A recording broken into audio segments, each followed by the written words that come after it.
ta.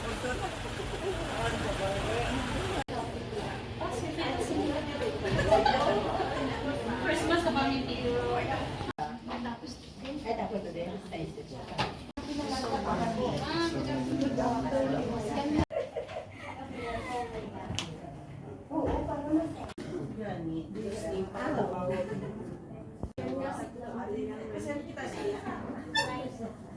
Nakamuro na gata.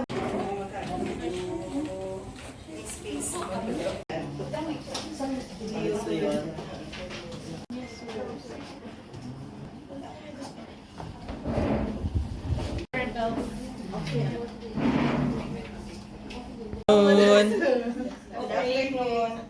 So before po mag-start is ipakilala ko danay yung mga bisita. Okay. So just aton si Ma'am Janelle, si DMO, si Ma'am Sha, Supervising Administrative Officer, si Amay pa. Sorry. Sir Adi. And so mostly makita in these pictures which is a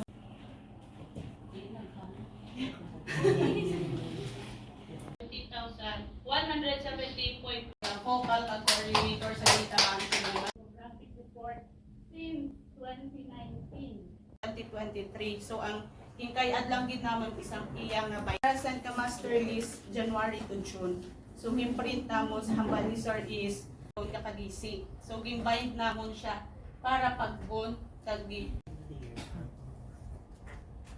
household head. So sa household barangays ni siya master list kag may members. Kag ang kay nga nakaka-come up kami sini so karon la sa sa consolidated barangay demographic report so may ara kami 2019 to 24 as well as ang last namon nga year na 2019 to 20 is ang paulang namon. So ang latest namon is 2020 initial pa lang. Kay gusto ko tingbon. So kung pira ang i-encode namon, pira i-incorporate. So ang control number niya October to December. Pasi. Hindi ka na magupod. So gina-file ko na siya until now.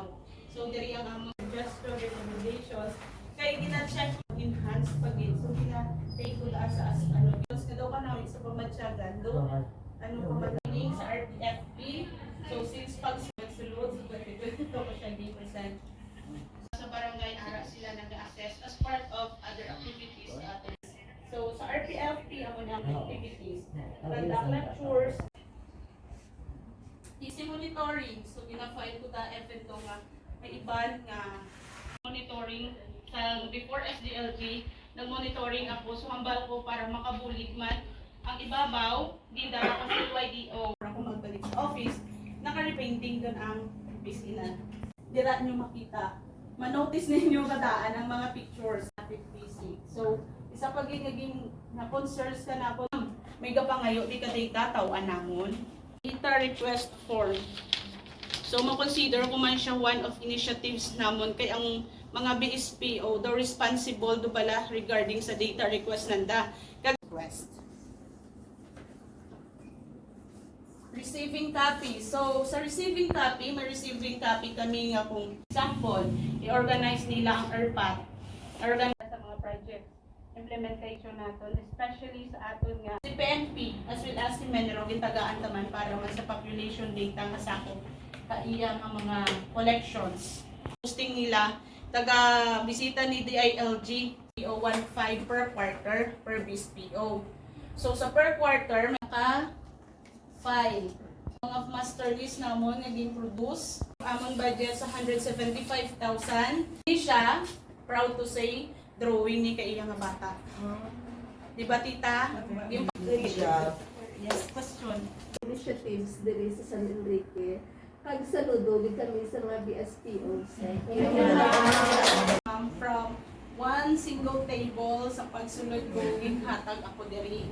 Relevance nila diri. Yes. That is why na kung ano ang request ni ma'am niyo, nga paagi man siguro sa inyo ang request. Anong mas MS nga sige tuya katulong kay nagapil ko si Pitas wilas nagaka-counseling.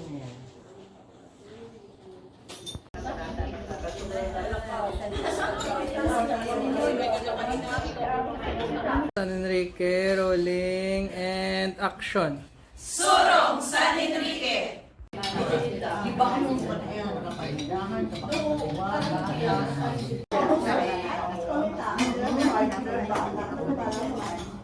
Single yung body. Yan na lang. Teacher Robelin.